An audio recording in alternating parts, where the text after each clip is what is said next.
Welcome to Tamil காவியம். பனிமலை பிரதேசத்தில் அமைந்திருந்த மரகத மன்றத்தில் அபிமன்யுவும் அமர்ந்திருந்தார். அந்த மாபெரும் ஏலம் ஏற்கனவே தொடங்கி இருந்தது. ஒளிமின்னல் பாய்ச்சல் நுட்பத்திற்காக 5 லட்சம் பொற்காசுகளை ஏலமாக கேட்ட அந்த மர்ம நபர் யார் என்பதை பார்த்த மறுகணமே அபிமன்யு அதிர்ச்சியில் உறைந்து போனான். ஏனென்றால் அந்த மாபெரும் தொகையை கேட்டு அந்த நுட்பத்தை வாங்கியது வேறு யாரும் அல்ல, அது ரணதுருவர் தான். அவர் அந்த நுட்பத்தை வாங்கியதைக் கண்ட உயர்குடியினர் வரிசையில் அமர்ந்திருந்த பலரும் ரணதுருவரை ஒருவித விசித்திரமான பார்வையோடு நோக்கத் தொடங்கினர். அப்போது இச்சாதாரி குல தலைவனான தச்சகனுக்கு அருகில் அமர்ந்திருந்த ஒரு மூத்தவர் ஏளனமாக சிரித்துக் கொண்டே, என்ன ரணதுருவரே, எங்கள் தலைவரை நேருக்கு நேர் சந்தித்த பிறகு அங்கிருந்து தப்பித்து ஓடுவதற்கு நீ படாத பாடு பட்டிருப்பாய் போலிருக்கிறதே. அதனால்தான் உனது ஓட்டத்தின் வேகத்தை அதிகரிக்கும் இந்த நுட்பத்தை இவ்வளவு அவசரமாக வாங்குகிறாயா என்று கூறிவிட்டு அவர் மிகவும் வஞ்சகமாக புன்னகைத்தார். தங்களது குலத்தை பார்த்து அவர்கள் ஏளனம் செய்வதைக் கண்ட மேனகாவின் முகம் ஆத்திரத்தில் சிவந்தது. எங்கள் பலத்தை அளவிடும் தகுதி பதுங்கி தாக்கும் பாம்புகளான உங்களுக்கு ஒருபோதும் கிடையாது என்று மேனகா சீறினார். இவ்வளவு நடந்த பிறகும் அபிமன்யுவின் முகத்தில் இருந்த அந்த அமைதியான புன்னகையை கவனித்த ரணதுருவர் இச்சாதாரி குலத்தினர் அமர்ந்திருந்த இருக்கையின் பக்கம் திரும்பி ஏளனமாக, பகவஜர் நிலையில் இருக்கும் உங்கள் மாபெரும் தலைவன் தச்சகனால் ஒரு சாதாரண அமரோதய இளைஞனை கூட கையாள முடியவில்லை என்ற உண்மையை நான் அறிந்து கொண்டேன்.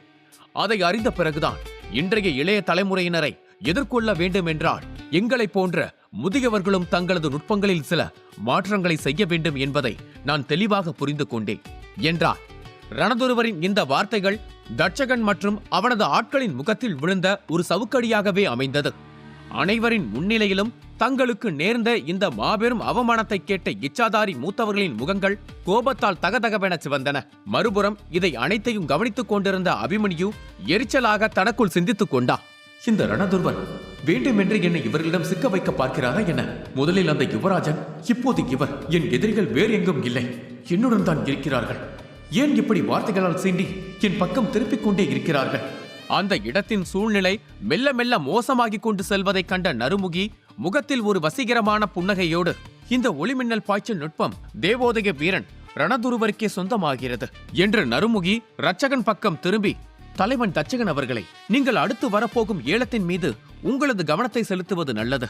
ஏனென்றால் இங்கு இன்னும் பல அபூர்வமான பொக்கிஷங்கள் உங்களுக்காக காத்திருக்கின்றன என்று நிலைமையை சமாளித்தார். அதை கூறிவிட்டு நறுமுகி பனிச்சலவை கல்லை தொட்டதும் ஒரு பழங்கால வரைபடம் காற்றில் மிதந்து வந்தது. அதை லாவகமாக பிடித்தபடி உற்சாகமாக பேசினார். இது வெறும் காகிதம் அல்ல, வர்ணபூத சக்தி கொட்டி கிடக்கும் ரகசிய இடத்தை காட்டும் வரைபடம். இதில் குறிப்பிடப்பட்டுள்ள இடத்திற்கு சென்று அந்த பஞ்சபூத மூலத்தை கண்டடைபவர் தனது ஆற்றலை யாரும் ஊகிக்க முடியாத அளவிற்கு பல மடங்கு பெருக்கிக் கொள்ள முடியும் என நறுமுகி பேசிக் கொண்டிருக்க, அவளை மேலும் பேசவிடாமல் தடுத்த ஒரு மூத்தவர் மிகவும் தீவிரமான குரலில், இந்த வரைபடத்தில் ஏதேனும் பெரிய குறைபாடுகள் இருக்க வாய்ப்பிருக்கிறதா? அதனால்தான் இதை இவ்வளவு அதிகமாக புகழ்ந்து பேசுகிறாயா என்று சந்தேகத்துடன் கேட்டார். இதை கேட்ட நறுமுகி புன்னகையை சிறிதும் தளர விடாமல், ஆம், நீங்கள் கூறுவதும் ஒரு வகையில் உண்மைதான். இது வெறும் ஒரு காகித துண்டு மட்டுமே. ஆனால் மாபெரும் பஞ்சபூத சக்திகள் எப்போதுமே தங்களை அவ்வளவு எளிதாக யாருக்கும் வெளிப்படுத்திக் கொள்ளாது. அதனால்தான் இது போன்ற சிறப்பு வாய்ந்த பொருட்கள் பல நேரங்களில் ஒரு மாபெரும் வீரனின் தலையெழுத்தையே மாற்றும் திறவுகோலாக அமைகின்றன. இந்த உண்மை உங்கள் அனைவருக்கும் மிக நன்றாகவே தெரியும். எனவே இந்த மாபெரும் ரகசிய வரைபடத்திற்கான ஏலத்தை நான் 3 லட்சம் பொற்காசுகளிலிருந்து தொடங்குகிறேன் என்று அறிவித்தாள். அவள் அதை அறிவித்த மறுகணமே ஒரு மர்மமான நபர் மிகவும் கனத்த குரலில், 5 லட்சம் பொற்காசுகள் என்று கேட்டா. அதை கேட்ட உதரபுரியைச் சேர்ந்த மாவீரர்கள் 6 லட்சம் பொற்காசுகள் என்று தங்களது ஏலத்தை முன்வைத்தனர். மண்டபத்தில் ஏலம் கேட்கும் குரல்கள் நாலாபுரமும் முழங்க நறுமுகியின் முகத்தில் இருந்த புன்னகை மென்மேலும் பிரகாசமானது. சிறிது நேரத்திலேயே அந்த வரைபடத்திற்கான ஏலத்தொகை 15 லட்சம் பொற்காசுகளை தொட்டது. ஏலம் சூடுபிடிப்பதைக் கண்ட பிரியா அபிமன்யுவை பார்த்து புன்னகைத்தவள், அபிமன்யு, இந்த வரைபடத்தின் ஒரு துண்டு மிகவும் சிறப்பு வாய்ந்த ஒரு பஞ்சபூத சக்தியோடு தொடர்புடையது. இந்த ரகசிய தகவல் உன்னை சேர வேண்டும் என்று நீ யோசிக்கவில்லையா என கேட்டார். அபிமன்யு அந்த வரைபடத்தை பார்த்து தனக்குள் சிரித்துக் கொண்டவன், இது வெறும் துண்டு வரைபடம்தான், இதை இவ்வளவு பெரிய விலைக்கு வாங்குவது வீண் வேலை என்று எண்ணிய அவன், அரைகுறை தகவல்களுக்காக அலைவது கோழைகளுக்குத்தான் அழகு. முழுமையான பேராற்றல் என் காலடிக்கு வரும் நாள் வெகு தொலைவில் இல்லை. என்று அவன் கூறிவிட்டு ஏலத்தை கவனிக்க ஆரம்பித்தான். உண்மையில் அபிமன்யுவிடம் ஏற்கனவே வர்ண மற்றும் நிலபூத சக்திகள் இருந்தன. இப்போது அவனது முக்கிய இலக்கு மகிழினியின் அக்னி சக்தியை கட்டுப்படுத்தி தனது ஆற்றலை பெருக்குவதும் தனது ஆன்ம சக்தியை உயர்த்துவதும் ஆகும். ஏனெனில் ஆகாச சேனையின் வீரசேனர் கொடுத்த சவாலை வென்றால் மட்டுமே அவனுக்கு அந்த சேனையின் தலைமை பதவியும் ஆகாச ரத்தின சக்தி கல்லும் கிடைக்கும். அந்த வெற்றி கல்லே அவனை ஈடு இணையற்ற பேராற்றல் கொண்டவனாக மாற்றும். இவை அனைத்தையும் கருத்தில் கொண்டு அவன் பிரியாவை பார்த்து புன்னகைத்தபடியே, எனக்கு இந்த வரைபடத்தில் எந்த ஒரு விருப்பமும் இல்லை. எனக்கு பிடித்தமான, எனக்கு தேவையான ஒரு பொருள் வரும்போது நான் நிச்சயமாக உன்னிடம் சொல்கிறேன் என்றான். அவன் அதை சொல்லி முடித்த மறுகணமே ஒரு இனிமையான குரல் அந்த மண்டபத்தில் எதிரொலித்தது. 20 லட்சம் பொற்காசுகள். அந்த குரலை கேட்ட உடனேயே அது யாருடையது என்பதை புரிந்து கொண்ட அபிமன்யு அதிர்ச்சியுடன் தனக்குள், சசிரேகா இங்கு என்ன செய்து கொண்டிருக்கிறார்? ஒருவேளை அவளுக்கு இந்த வரைபடத்தின் மீது அதிக விருப்பம் இருக்குமோ என நினைத்தவன் சற்றென்று குரல் வந்த திசையை திரும்பி பார்த்தான். திரைக்கு பின்னால் மறைந்திருந்த அந்த நபர் சசிரேகா என்பதை அபிமன்யு அடையாளம் கண்டான். ஆனால் முகமூடி அணிந்திருந்த அவனை அவள் அறியவில்லை. நறுமுகையின் மகிழ்ச்சிக்கு இடையே அந்த வரைபட துண்டு பெரும் தொகைக்கு சசிரேகா வசமானது. தொடர்ந்து நடந்த ஏலங்களில் வந்த மூலிகைகள் அபிமன்யுவின் தொகைக்கு ஈடு கொடுக்கவில்லை. அங்கிருந்த சில மாவீரர்கள் திட்டமிட்டே விலையை உயர்த்தி கொண்டிருந்ததை அவன் கவனித்தான். ஆனால் திடீரென மேடைக்கு வந்த ஒரு குறிப்பிட்ட மூலிகையை கண்டதும் அபிமன்யுவின் பார்வை நிலைத்தது. அதிலிருந்து வெளிப்பட்ட அசுர ஆற்றல் அங்கிருந்த அனைவரையும் பேரதிர்ச்சியில் ஆழ்த்தியது. இதை கண்ட நறுமுகி புன்னகைத்துக் கொண்டே, இந்த அபூர்வமான மூலிகையின் பெயர் ஆத்மஜீவ விதை. இதை எங்களிடம் விற்றவர் ஒரு உண்மையை கூறினார். இயற்கையின் 5 மாபெரும் பஞ்சபூத சக்திகளும் ஒன்றாக இணையும் ஒரு குறிப்பிட்ட இடத்தில் மட்டுமே இந்த மரம் வளருமா. அதனால்தான் ஆத்மஜீவ மரத்தின் இருப்பிடம் தொடர்ந்து மாறிக்கொண்டே இருக்கும் என்று அவர் கூறினார். ஆனால் இந்த விதையை விற்கும் அந்த நபருக்கு பொற்காசுகள் தேவையில்லையா? அதற்கு பதிலாக அவருக்கு ஒரு மாபெரும் உதவி தேவையா? அவருக்கு உதவ முன்வரும் எவரும் இந்த ஆத்மஜீவ விதையை தாராளமாக எடுத்துக் கொள்ளலாம் என்று அறிவித்தார். அப்படி கூறியபடியே நறுமுகி அங்கிருந்த அனைவரின் முகங்களையும் ஒருமுறை ஆழமாக பார்த்தார். சில நொடிகளுக்கு பிறகு 2ஆம் நிலை வைத்தியரான ஒருவனின் குரல் ஒலித்தது. அவன் மிகுந்த கர்வத்துடன், நறுமுகி, எந்த ஒரு விலையுமே நிர்ணயிக்கப்படாத போது இந்த மூலிகைக்கான ஏலம் எவ்வாறு முடிவு செய்யப்படும் என்று கேட்டார். இதை கேட்ட நறுமுகி மெலிதாக புன்னகைத்து, அதற்கான பதிலை இந்த ஆத்மஜீவ விதையின் உண்மையான உரிமையாளரை உங்களுக்கு தருவார் என்றார். அப்படி கூறியபடியே அவள் புன்னகையுடன் அந்த மண்டபத்தில் மிகவும் உயரத்தில் அமைக்கப்பட்டிருந்த சிறப்பு இருக்கைகளை நோக்கி பார்த்தாள். அவற்றை பார்த்த அபிமன்யு அதிர்ச்சியில் உறைந்தார். ஏனென்றால் அங்கு அவனுக்கு மிகவும் பரிச்சயமான ஒரு முகம் அமர்ந்திருந்தது. அது வேறு யாரும் அல்ல, பணிவானர குல தலைவர் இமயவர்மன் இருப்பதைக் கண்டு அபிமன்யு அதிர்ந்தார். அந்த இருக்கைகளை சுற்றியிருந்த மாயத்திரை அங்குள்ளவர்களின் ஆற்றலை எவரும் உணர முடியாதபடி தடுத்திருந்தது. அங்கு அமர்ந்திருந்த 8 பேரில் 2 நவநாத மன்றத்தின் உயர்மட்ட தலைவர்கள் என்பதை அவர்களின் உடை உணர்த்தியது. அப்போது அவர்களின் ஒருவன் மின்னல் வேகத்தில் நிழலாக மறைந்து அடுத்த நொடியே மேடையில் நறுமுகி அருகில் தோன்றினான். அவனது அசுர வேகத்தையும் ஒரு துளி கூட உணர முடியாத அவனது அபார ஆற்றலையும் கண்டு அபிமன்யு பேரதிர்ச்சியில் உறைந்தான். இதன் காரணமாக அவன் தனது பார்வையை ரணதுருவர் மற்றும் வனபதியின் மீது திருப்பினான். அபிமன்யு தன்னை நோக்குவதைக் கண்ட ரணதுருவர் மிகவும் தீவிரமான குரலில், நீ என்ன கேட்கப் போகிறாய் என்பது எனக்கு தெரியும். ஆனால் சிவப்பு நிற ஆடை அணிந்திருக்கும் இந்த மர்ம மனிதனின் ஆற்றல் கற்பனை செய்ய முடியாத அளவிற்கு மிகவும் உயர்ந்தது. உண்மையை சொல்ல போனால் இவன் பகவஜர நிலையையும் தாண்டிய மாபெரும் பலசாலி என்றார். இதை கேட்ட அபிமன்யு தனது பார்வையை இச்சாதாரி தலைவன் தட்சகனின் மீது திருப்பினான். அவனைக் கண்ட அபிமன்யு திகைத்து போனான். ஏனென்றால் தட்சகனின் நெற்றியில் வியர்வை துளிகள் அரும்பி இருந்தன.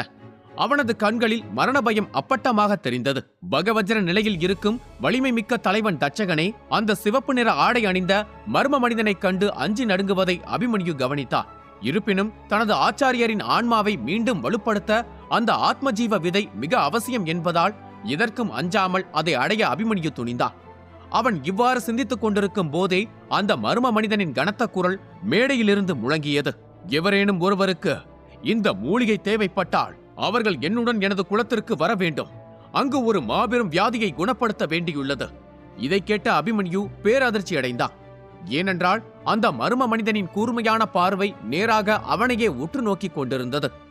இங்கு இத்தனை மாபெரும் பலசாலிகள் கூடியிருக்க அந்த மனிதன் ஏன் தன்னை மட்டுமே கண் கொட்டாமல் வெறித்து பார்க்கிறான் என்பது அவனுக்கு துளியும் புரியவில்லை. அவன் இதை பற்றி சிந்தித்துக் கொண்டிருந்த போது யுவராஜன் மெதுவான குரலில், நண்பா, நீயும் ஒரு வைத்தியர் தானே? அந்த மனிதனிடம் நீ ஏன் பேசக்கூடாது என்று அபிமன்யுவிடம் கேட்டான். அந்த அமைதியான மண்டபத்தில் அவனது குரல் அனைவருக்கும் தெளிவாக கேட்டது. இதை கேட்டு வியந்த நறுமுகி, இவ்வளவு சிறிய வயதிலேயே இவன் மாபெரும் வைத்தியனா? அதனால்தான் தலைவர் இமயவர்மன் இவனை கவனிக்கச் சொன்னாரோ என தனக்குள் எண்ணினான். சாதாரண தோற்றத்தில் இருந்தாலும் அபிமன்யுவிடம் இருக்கும் ஏதோ ஒரு ரகசியம் மற்றும் அவனை சுற்றியிருக்கும் வீரர்களின் அபார ஆற்றல் அவளுக்கு பெரும் வியப்பை அளித்தது. இவ்வாறு எண்ணியபடியே நறுமுகி அபிமன்யுவை பார்த்து புன்னகைத்தாள். அதே வேளையில் அபிமன்யுவோ யுவராஜனை கோபத்தால் எரித்து விடுவது போல முறைத்துக் கொண்டிருந்தான். அபிமன்யுவின் கோபத்தைக் கண்ட யுவராஜன் தனக்கே தெரியாமல் அவனுக்கு மீண்டும் ஒரு புதிய சிக்கலை உருவாக்கி விட்டோம் என்பதை உணர்ந்து வாயை மூடிக்கொண்டான். இருப்பினும் அபிமன்யு அவனது பேச்சை அலட்சியம் செய்தான். ஏனென்றால் யுவராஜன் அதை சொல்லாமல் இருந்திருந்தாலும் கூட தனது ஆச்சாரியருக்கு உதவுவதற்காக அந்த ஆத்மஜீவ விதையை பெற அவன் நிச்சயமாக முயற்சி செய்திருப்பான். விதி என்னை எங்கு இழுத்துச் சென்றாலும் என் இலக்கிலிருந்து நான் ஒருபோதும் பின்வாங்கப் போவதில்லை என்று அவன் மனதிற்குள் சூளுரைத்தான். மேடையிலிருந்த அந்த மர்ம மனிதன் வைத்தியர்கள் மற்றும் பவராகிகளைத் தவிர வேறு யாரேனும் என் குடும்பத்திற்கு உதவினால் அவர்களுக்கு இந்த ஆத்மஜீவ விதையை வழங்குவேன். இது யுகவஜர நிலையில் இருக்கும் கந்தகுருவின் சத்திய வாக்கு என்று முழங்கினான். அவர் ஒரு யுகவஜர நிலையில் இருப்பவர் என்பதை அறிந்த அபிமன்யு மலைத்து போனான். ஒரு சாதாரண பகவஜர வீரனை விட பல்லாயிரம் மடங்கு சக்தி வாய்ந்த அந்த அசுர பலத்தை கொண்ட கந்தர்வ குருவை முதன்முறையாக கண்ட அபிமன்யு அவரது கொடூரமான ஆற்றல் மண்டபம் முழுவதும் வியாபித்திருப்பதை உணர்ந்து அதிர்ந்தார். இதன் காரணமாக அபிமன்யுவின் உடலுக்குள் உறங்கிக் கொண்டிருந்த வர்ணபூத சக்தி ஆத்திரத்துடன் கட்டுக்கடங்காமல் சீறி பாயத் தொடங்கியது. இது நடப்பதற்கு காரணம் அந்த வர்ணபூத சக்தி இயற்கையின் 5 மாபெரும் பஞ்சபூத சக்திகளில் ஒன்றாகும். எனவே எவரேனும் ஒருவர் தங்களை வலிமையால் அடக்கி ஆள நினைப்பதை அந்த சக்திகள் ஒருபோதும் விரும்பாது. ஆயினும் அபிமன்யு தனது அதிர்ஷ்டத்தால் தான் அதை தன் கட்டுப்பாட்டுக்குள் கொண்டு வந்திருந்தான். ஏனென்றால் காலத்திற்கு ஏற்ப விதி எப்போதுமே அவனுக்கு சாதகமாகவே ஏதேனும் ஒரு உதவியை செய்து கொண்டே இருந்தது. ஆனால் திடீரென்று ஒரு மாபெரும் பதற்றம் அபிமன்யுவின் உடலை தாக்கியது. அதற்கு காரணம் கந்தகுருவின் கூர்மையான பார்வை அவன் மீதே ஊடுருவிக் கொண்டிருந்ததுதான். இதைக் கண்ட அபிமன்யு மிகுந்த எச்சரிக்கையுடன் தனக்குள் கேட்டுக்கொண்டான். என்னிடத்தில் 2 பஞ்சபூத சக்திகள் இருக்கின்றன என்ற மாபெரும் ரகசியத்தை இந்த கந்தகுரு ஒருவேளை கண்டுபிடித்து விட்டாரா? இந்த எண்ணம் தோன்றிய மறுகணமே அபிமன்யு தனது சக்திகளை அடக்கி ஒடுக்க முயற்சித்தான். ஆனால் அவன் பெரும் அதிர்ச்சியடைந்தான். ஏனென்றால் கந்தகுருவின் மாபெரும் ஆற்றல் அழுத்தத்தின் கீழ் அவனது சொந்த கட்டுப்பாட்டில் இருந்த சக்திகளே அவனுக்கு கீழ்ப்படிய மறுத்தன. அப்போது எதிர்பாராத விதமாக கந்தகுருவின் பார்வை அவன் மீதிருந்து விலகி அவனுக்கு பின்னால் அமர்ந்திருந்த கருப்பு நிற முகமூடி அணிந்த ஒரு மர்ம மனிதன் மீது திரும்பியது. அது நடந்த மறுகணமே தனது உடலின் மீது இருந்த அந்த மாபெரும் அழுத்தம் மெல்ல குறைவதை அபிமன்யு உணர்ந்தான். உடனே சுதாரித்துக் கொண்ட அவன் தனது வர்ணபூத மற்றும் நிலபூத சக்திகளை முழுமையாக கட்டுப்படுத்தி அவற்றை மீண்டும் தனது உடலுக்குள்ளேயே இழுத்துக் கொண்டான். மறுபுறம் கந்தகுரு மிகுந்த ஆச்சரியத்துடன் தனக்குள் சிந்தித்துக் கொண்டான். என்னைப் போலவே யுகவஜர நிலையில் இருக்கும் மற்றொரு மாபெரும் வீரனும் இந்த ஏலக்கூடத்தில் அமர்ந்திருக்கிறானா? யுகவஜர வீரன் கந்தகுரு உள்ளே நுழைந்ததும் அவனது அசுர ஆற்றலால் அபிமன்யுவின் பஞ்சபூத சக்திகள் கட்டுக்கடங்காமல் சீறின. கந்தகுருவின் கவனம் திசை மாறியதால் அபிமன்யு மட்டும் அந்த பயங்கர அழுத்தத்திலிருந்து தப்பி பெருமூச்சு விட்டான். ஆனால் அங்கிருந்த மற்றவர்கள் அந்த அழுத்தத்தில் சிக்கித் தவித்தனர். கந்தகுருவின் ஆன்ம சக்தி ஏற்படுத்திய அந்த மரண பயம் கலந்த அழுத்தத்தின் கீழ் பனிவானர குலத்தின் தலைவனான இமயவர்மனும் இச்சாதாரி குலத்தின் தலைவனான தட்சகனும் கூட தப்ப முடியாமல் தவிப்பதை அபிமன்யுவால் தெளிவாக காண முடிந்தது.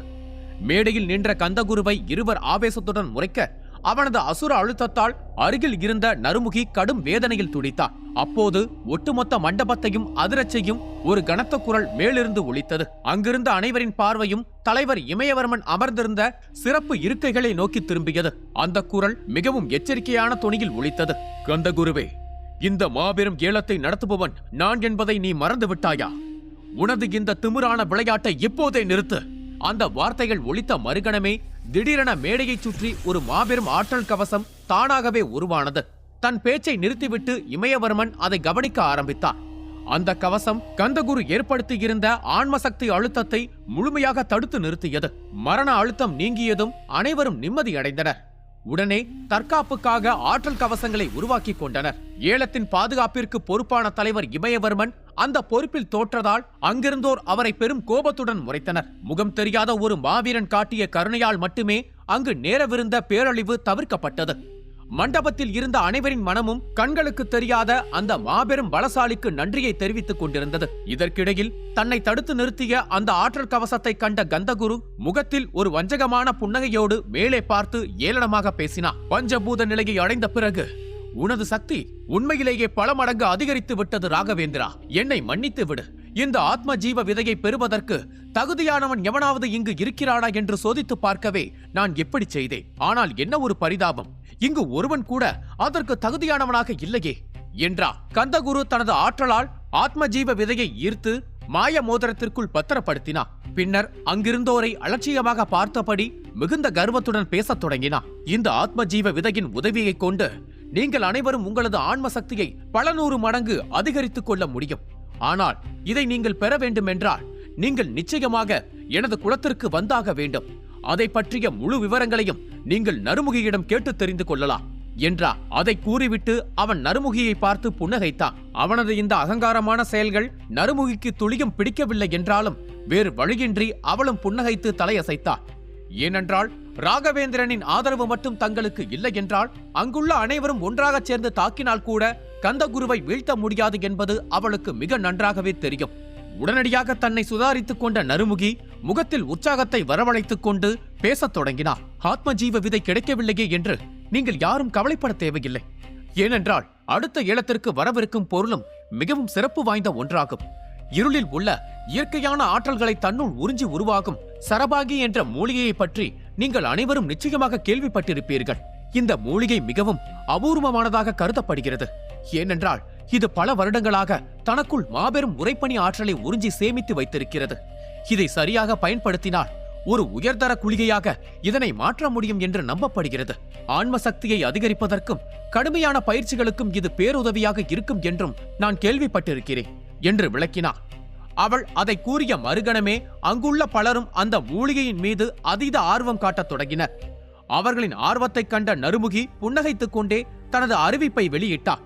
அதனால்தான் எங்களது மரகத மன்றத்தின் பவராகியான மூத்தவர் அபனந்தர் இதற்கான அடிப்படை விலையை 1,50,000 பொற்காசுகளாக நிர்ணயித்துள்ளார். இதைவிட அதிக விலையை கொடுத்து நீங்கள் இந்த அபூர்வ மூலிகையை சொந்தமாக்கிக் கொள்ளலாம். அவள் பேசி முடித்த அடுத்த நொடியே வெண்ணிற ஆடை அணிந்திருந்த ஒரு வைத்தியன், இந்த மூலிகைக்காக நான் 2 லட்சம் பொற்காசுகளை தருகிறேன் என்று சத்தமாக கத்தினார். உடனடியாக மற்றொரு குரல் 2,10,000 பொற்காசுகள் என்று முழங்கியது. தொடர்ந்து வேறொரு குரல் 2,20,000 என்று ஏலத்தை உயர்த்தியது. ஏலத்தொகை அசுர வேகத்தில் ஏறிக்கொண்டே செல்வதைக் கண்ட அபிமன்யுவின் நெற்றியில் கவலை ரேகைகள் படர்ந்தன. அவன் ஏலம் கேட்க முற்படுவதற்கு முன்பாகவே அவனுக்கு அருகில் அமர்ந்திருந்த மூத்தவர் வனபதி மிகவும் தீவிரமான தொனியில் அவனுக்கு அறிவுரை கூறினார். அவசரப்படாத இளைஞனே, அதிக முறை ஏலம் கேட்பவனுக்கு இந்த மூலிகை சொந்தமாகாத. அதிக விலையை கொடுப்பவனுக்கே இது சொந்தமாகும். உன் பொறுமையை கை கழுவி விடாதே, அமைதியாக இரு என்றார். அவன் சொல்வதன் ஆழத்தை புரிந்து கொண்ட அபிமன்யு அமைதியாக காத்திருந்தான். மெல்ல மெல்ல அந்த மூலிகைக்கான ஏலத்தொகை 9 லட்சம் பொற்காசுகளை தொட்டது. அந்த விலையை கேட்டது நவநாத மன்றத்தைச் சேர்ந்த வைத்தியர் பிரதீபன். முழு நம்பிக்கையோடு புன்னகைத்தபடியே அவர் மேடையை பார்த்தார். அந்த மூலிகை தனக்குத்தான் கிடைக்கப் போகிறது என்ற உறுதியான கர்வம் அவர் முகத்தில் தெரிந்தது. ஆனால் அவரது அந்த மகிழ்ச்சி அதிக நேரம் நீடிக்கவில்லை. அபிமன்யுவுக்கு அருகில் நின்று கொண்டிருந்த பிரியா திடீரென அந்த ஏலத்தொகையை 2 மடங்குக்கும் அதிகமாக உயர்த்தி 20 லட்சம் பொற்காசுகள் என கூறினார். 20 லட்சம் என்ற அந்த மாபெரும் தொகை அறிவிக்கப்பட்ட மறுகணமே ஏலக்கூட்டத்தில் இருந்த அனைவரின் கண்களும் பேரதிர்ச்சியுடன் அபிமன்யுவின் பக்கம் திரும்பின. வைத்தியர் பிரதீபனின் முகம் ஆத்திரத்தில் வெடித்து சிதறுவது போல சிவந்தது. அவர் மேலும் அதிக விலையை கேட்பதற்காக சைகை செய்ய முற்பட்ட போது அவருக்கு அருகில் அமர்ந்திருந்த மூத்தவர் ஒருவர் அவரை கடுமையாக கடிந்து கொண்டார். பிரதீபா, இந்த சாதாரண மூலிகைக்காக நவநாத மன்றத்தின் கஜானாவை முழுவதுமாக காலி செய்யவா நீ திட்டமிட்டுள்ளாய்? முட்டாள்தனத்தை நிறுத்து. தேவோதய நிலையோடு தொடர்புடைய அந்த சிறப்பு வாய்ந்த பொருளை வாங்குவதற்காகவே நாம் இங்கு வந்துள்ளோம். உனது சிறுபிள்ளைத்தனமான ஆசைகளை நிறைவேற்றுவதற்காக அல்ல என்று கண்டித்தார். வைத்தியர் பிரதீபன் கோபத்துடன் விலக அந்த அரிய மூலிகை அபிமன்யுவுக்கு சொந்தமானது என நறுமுகி அறிவித்தார். அதனைத் தொடர்ந்து பல ஆயுதங்களும் நுட்பங்களும் ஏலத்திற்கு வந்தாலும் அவை எதுவுமே அபிமன்யுவின் இலக்கிற்கு பயனுள்ளதாக அமையவில்லை. இந்த சரபாகி மூலிகைக்கு பிறகு எனக்கு தேவையானது இன்னும் ஒரே ஒரு மூலிகை மட்டுமே என்று அவன் மனதிற்குள் கணக்கிட்டான். உண்மையில் அபிமன்யுவிடம் பொற்காசுகளுக்கு எந்த பஞ்சமும் இல்லை. அவனது தந்தை விட்டுச் சென்ற அந்த தங்கச் சேமிப்பு மோதிரத்திற்குள் எண்ணற்ற பொக்கிஷங்களும் பல கோடி பொற்காசுகளும் நிரம்பி கிடந்தன. இந்த மாபெரும் ரகசியம் மட்டும் இங்குள்ள ஏதாவது ஒரு பலசாலிக்கு தெரிய வந்தால் தன் உயிருக்கே பெரிய உலை வைக்கப்படும் என்பதை அவன் மிக நன்றாகவே அறிந்திருந்தான். அதனால்தான் ஆச்சாரியர் தாமாவை தவிர வேறு எவரிடமும் அந்த மோதிரத்தை பற்றி மூச்சு விட்டதே இல்லை. அவன் சிந்தித்துக் கொண்டிருக்கும் போதே அவனுக்கு ஒரு உண்மை புரிந்தது. மூத்தவர் வனபதியிடமிருந்து நீல வஜ்ர தாமரையின் பனித்துளிகள், சிவப்பு வஜ்ர தாமரை மற்றும் நீல சஞ்சீவினி ஆகியவற்றுடன் இப்போது ஏலத்தில் வாங்கிய இந்த சரபாங்கி மூலிகையையும் சேர்த்தாலும் இன்னும் ஒரு மிக முக்கியமான மூலிகை அவனுக்கு குறைந்தது. அது மட்டும் கிடைக்காவிட்டால் ஆன்ம சக்தியை அதிகரிக்கும் குளிகையையோ அல்லது அவனது உடலுக்குள் இருக்கும் நஞ்சை கட்டுப்படுத்தும் மருந்தையோ அதிகரசனால் ஒருபோதும் தயாரிக்க முடியாது. இந்த கவலை அபிமன்யுவின் முகத்தில் அப்பட்டமாக தெரிந்தது. இதை கவனித்த ரணதுருவர் மிகவும் அமைதியான குரலில், உனது முகத்தில் இவ்வளவு பெரிய கவலை குடிக்கொண்டிருக்க காரணம் என்னவென்று நான் தெரிந்து கொள்ளலாமா என்று கேட்டார். அபிமன்யு தனது கவலையை மறைக்க முயன்ற போதிலும் ரணதுருவரின் அனுபவம் வாய்ந்த கண்களிலிருந்து எதையும் மறைப்பது அசாத்தியம் என்பதை அவன் உணர்ந்தான். மிகவும் தாழ்ந்த குரலில் அவன் தனது நிலைமை முழுவதையும் அவரிடம் விவரித்தான். அனைத்தையும் கேட்ட ரணதுருவர் புன்னகைத்துக் கொண்டே பதிலளித்தார். இதற்காக நீ இவ்வளவு சோர்வடைய தேவையில்லை. அந்த விஷமித்திர மூலிகை என்பது கிட்டத்தட்ட ஒரு சக்தி கல்லை போன்றதுதான். தேவோதய நிலையில் இருக்கும் ஒரு மாய மிருகத்தின் உடலில் இருந்தே இந்த சக்திகள் பெறப்படுகிறது. சாதாரணமாக என்னிடம் அத்தகைய சக்திகள் இருக்காது. ஆனால் சமீபத்தில் பனிப்புகை பள்ளத்தாக்கின் வழியாக நான் இங்கு வந்து கொண்டிருந்த போது தேவோதய நிலையில் இருந்த ஒரு ஊதா நிற பள்ளியை நான் எதிர்கொண்டேன். எதிர்காலத்தில் எதற்காவது பயன்படும் என்று நினைத்து அதன் சக்தி கல்லை நான் ஒரு பெட்டிக்குள் பாதுகாப்பாக வைத்துள்ளேன். ஒரு பஞ்சபூத சக்தி இல்லாமல் இவ்வளவு பெரிய சக்தி கல்லை பதப்படுத்துவது என்பது மிக கடினமான காரியம். அதற்கு மாபெரும் ஆன்ம சக்தி தேவைப்படும். அதனால்தான் நான் அதை பத்திரமாக வைத்துள்ளேன். இது உனது தேவைக்கு பயன்படும் என்றால் நீ இதை தாராளமாக வைத்துக் கொள்ளலாம் என்றார். அவ்வாறு கூறியபடியே தனது சேமிப்பு மோதிரத்தில் இருந்து ஒரு பெட்டியை எடுத்து அபிமன்யுவிடம் நீட்டினார். இதைக் கண்ட அபிமன்யுவின் கண்கள் பிரகாசம் அடைந்தாலும் அவன் சற்று தயக்கத்துடன், ரணதுருவர் அவர்களே, இவ்வளவு உயர்ந்த ஒரு சக்தி கல்லை நான் உங்களிடமிருந்து எப்படி இலவசமாக பெற்றுக்கொள்ள முடியும்? உங்கள் உயிரை பணயம் வைத்து நீங்கள் அடைந்த பொருள் இது. இது உங்களுக்கே சொந்தமானது என்றார். ரணதுருவர் சிரித்துக் கொண்டே, நீ இதை பற்றி இவ்வளவு ஆழமாக சிந்திக்க தேவையில்லை. ஏனென்றால் இந்த முடிவை எடுத்தது நான் அல்ல, மேனகாதான். அது மட்டுமல்ல, இந்த பெட்டிக்குள் நாம் ஏலத்தில் வாங்கிய இந்த ஆகாச நிலை நுட்பம் இருக்கிறது. அதையும் நீயே வைத்துக்கொள் என்றார். அபிமன்யு ஏதேனும் கூறுவதற்கு முன்பாகவே மேனகா புன்னகைத்தபடியே, இதை ஒரு கடனாக நீ நினைக்க வேண்டாம். பனிப்புகை பள்ளத்தாக்கில் நீ எனது உயிரை காப்பாற்றியதற்கு நான் திருப்பித் தரும் ஒரு சிறிய பரிசாகவே இதை நினைத்துக்கொள். அன்று உனக்கு நன்றி சொல்ல எனக்கு ஒரு வாய்ப்பு கிடைக்கவில்லை. அதனால்தான் இன்று அதை செய்யலாம் என்று நினைத்தேன் என்று மரியாதையோடு கூறினான். மேனகாவின் முகத்தில் இருந்த அந்த புன்னகையைக் கண்ட அபிமன்யு தனக்குள் சிந்தித்துக் கொண்டான். இந்த பெண் இவ்வளவு சீக்கிரம் எல்லாம் மாற மாட்டாள். நிச்சயமாக இவளது மனதிற்குள் ஏதோ ஒரு திட்டம் ஓடிக்கொண்டிருக்கிறது. உண்மையில் பனிப்புகை பள்ளத்தாக்கில் மேனகா அபிமன்யுவின் மீது ஒரு கொடூரமான தாக்குதலை தொடுத்திருந்தார். அந்த கசப்பான நினைவு இன்னும் அவனது இதயத்தில் ஒரு முள்ளாகவே குத்திக் கொண்டிருந்தது. அன்று அவனிடம் மட்டும் நிலபூத சக்தி இல்லாமல் இருந்திருந்தால் அந்த தாக்குதலில் இருந்து அவன் தப்பி இருக்கவே முடியாது. இருந்த போதிலும் அந்த சிறப்பு வாய்ந்த சக்திகள் இப்போது அவனுக்கு மிக அவசரமாக தேவைப்பட்டது. தனது தேவையற்ற எண்ணங்களை ஒதுக்கி வைத்துவிட்டு அந்த பெட்டியை தனது மாய மோதிரத்திற்குள் பத்திரப்படுத்தினான். பின்னர் மேடையை நோக்கி பார்த்தவாறே, இந்த ஏலக்கூடத்தில் இன்னும் ஒரே ஒரு பொருள் மட்டும்தான் ஏலம் விடப்பட உள்ளது என்று நான் நினைக்கிறேன். தேவோதய நிலையோடு தொடர்புடைய அந்த சிறப்பு வாய்ந்த பொருள் இதுதானா என கேட்டான். அவனது குரல் மிகவும் தாழ்வாக இருந்தாலும் அதில் ஒரு அசாத்தியமான ஆற்றல் இழையோடு இருந்தது. அவனது கேள்வியை கேட்ட ரணதுருவர் மிகவும் தீவிரமான குரலில், உண்மையை சொல்ல போனால் நான் இங்கு வந்ததே அந்த ஒற்றை பொருளுக்காகத்தான். ஆனால் இங்கு வந்திருக்கும் மாபெரும் சக்தி வாய்ந்த குழுக்களை பார்க்கும்போது ஒருவேளை அந்த பொருளை நான் ஏலத்தில் வென்றாலும் அதை வைத்துக்கொண்டு இங்கிருந்து உயிருடன் தப்பி செல்வது அசாத்தியம் என்பதை நான் முழுமையாக உணர்ந்து விட்டேன். அதை வாங்குவது மரணத்தோடு விளையாடுவதற்கு சமம் என்றார். அவர்கள் இவ்வாறு பேசிக் கொண்டிருக்கும் போதே நறுமுகியின் அருகில் ஒரு மர்ம மனிதன் திடீரென தோன்றினான். அவனது உடல் முழுவதிலுமிருந்து வெளிப்பட்டுக் கொண்டிருந்த மாபெரும் பிரகாசத்தால் அவனது முகத்தை எவராலும் பார்க்க முடியவில்லை. ஒரு கனத்த அச்சுறுத்தல் தொனியில் அவன் முழங்கினான். நான் தான் ராகவேந்திரன், ஒளியின் கடவுள்.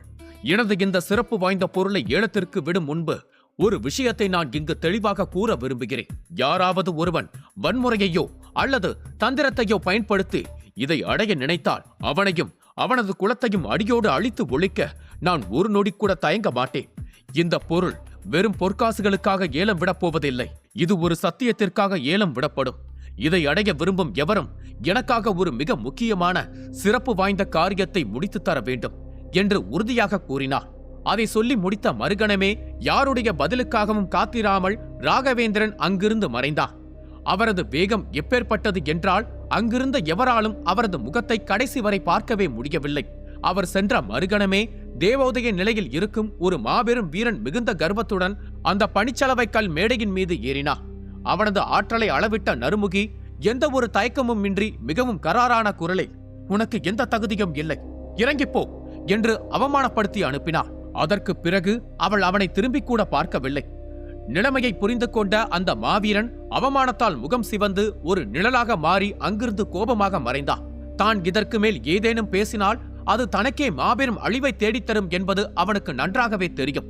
ஒன்றன் பின் ஒன்றாக அங்கு வந்திருந்த ஏறக்குறைய அனைத்து குழுக்களின் தலைவர்களும் மேடைக்கு சென்றனர். நறுமுகியிடம் இருந்து ராகவேந்திரனின் அந்த சிறப்பு நிபந்தனையை கேட்டனர். பின்னர் மிகுந்த ஏமாற்றத்துடனேயே திரும்பினர். அவர்களுள் தேவோதய வீரன் ரணதுருவரும் ஒருவர் ஆவார். அவரது முகத்தில் இருந்த சோகத்தைக் கண்ட அபிமன்யு கவலையுடன், ரணதுருவர் அவர்களே, அந்த மாபெரும் பலசாலி விதித்த நிபந்தனையை நிறைவேற்றும் தகுதி உங்களுக்கும் இல்லையா என்று கேட்டான். அவன் அப்படி கேட்கும்போது அவனது முகத்தில் கவலை அப்பட்டமாக தெரிந்தது. அதே நேரத்தில் இச்சாதாரி தலைவன் தட்சகனும் அப்பட்டமான கோபத்துடன் மேடையில் இருந்து திரும்புவதை அவன் கவனித்தான். மரகத மன்றத்தில் ராகவேந்திரனின் கடினமான நிபந்தனையை நிறைவேற்ற முடியாமல் ரணதுருவர் திணறினார். அந்த சிறப்பு பொருளை அடைய வேண்டுமென்றால் வெறும் வைத்தியர்கள் மட்டும் போதாது, பஞ்சபூத சக்திகளை கொண்ட மாபெரும் வீரர்களின் உதவியும் கட்டாயம் தேவை என ரணதுருவர் அபிமன்யுவிடம் விவரித்தார். ஆனால் எதற்காக அத்தகைய பஞ்சபூத மாவீரர்கள் தேவைப்படுகிறார்கள் என்பது அபிமன்யுவுக்கு துளியும் புரியவில்லை. உண்மையில் அந்த தெய்வீக பொக்கிஷத்தை பெறுவதற்கான முதல் நிபந்தனையே அதை அடைய நினைக்கும் ஒரு வீரன் தன்னிடம் பஞ்சபூத சக்தி இருப்பதை முதலில் நிரூபிக்க வேண்டும் என்பதுதான். ரணதுருவர் இதற்கு முன்பு பல முறை அபிமன்யுவுக்கு உதவி செய்திருந்தார். ஆனால் இந்த முறை தேவோதய நிலையோடு தொடர்புடைய அந்த பொருளை பெறுவதற்காக அவரால் அபிமன்யுவின் உதவியை கோர முடியவில்லை. நான் உரிமையோடு கேட்டால் இந்த இளைஞன் ஒருபோதும் மறுக்க மாட்டான். ஆனால் ஒரு பொக்கிஷத்தின் மீதான பேராசைக்காக இவனது உயிரை நான் ஏன் யமனிடம் அடகு வைக்க வேண்டும் என்று ரணதுருவர் தனக்குள் எண்ணினார். அப்போது திடீரென்று அபிமன்யுவின் பார்வை ஏலமேடையின் பக்கம் திரும்பியது. அங்கு அவன் கண்ட காட்சி அவனை அதிர்ச்சியில் உறைய வைத்தது. கருப்பு நிற ஆடை அணிந்த ஒரு மர்ம நபர் மேடையின் மீது கம்பீரமாக நின்று கொண்டிருந்தான். அவனை கண்ட மறுகணமே அபிமன்யுவின் உடலுக்குள் ஒரு விசித்திரமான கற்பனை கெட்டாத உணர்வு தோன்றியது. யார் இவன்? இவனை கண்டால் என் உடம்பில் ஓடும் ரத்தம் ஏன் இப்படி அசுர வேகத்தில் கொதிக்கிறது? இவனுக்கும் எனக்கும் என்ன சம்பந்தம் என்று அபிமன்யு தனக்குள் பதற்றத்துடன் கேட்டுக்கொண்டான். எதற்காக தனக்கு இப்படி நடக்கிறது என்று அவனுக்கு சிறிதும் புரியவில்லை.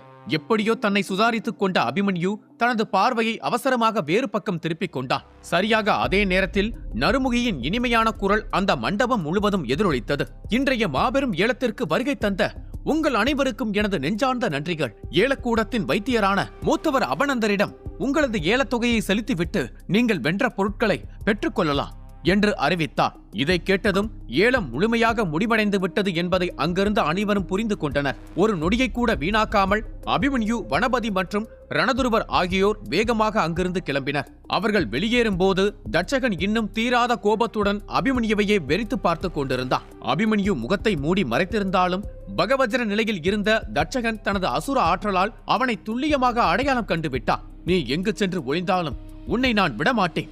என் குலத்தின் எதிர்கால தலைவனான நாகராயரை கொன்ற உனக்கு என் கைகளால் மரணம் மட்டுமே பரிசளிக்கப்படும் என்று தட்சகனின் கண்கள் வஞ்சகமாக முழங்கின. தன்னை அவமானப்படுத்தி தோற்கடித்த அந்த இளைஞனை ஒரு பகவஜர வீரன் எப்படி அவ்வளவு எளிதாக மறப்பான்? அபிமன்யு அவர்களது குலத்தின் எதிர்கால மாவீரனான நாகராயரை கொன்றது மட்டுமல்லாமல் அவர்களது எல்லைக்குள் இருந்த வர்ணபூத சக்தியையும் திருடிச் சென்றிருந்தான்.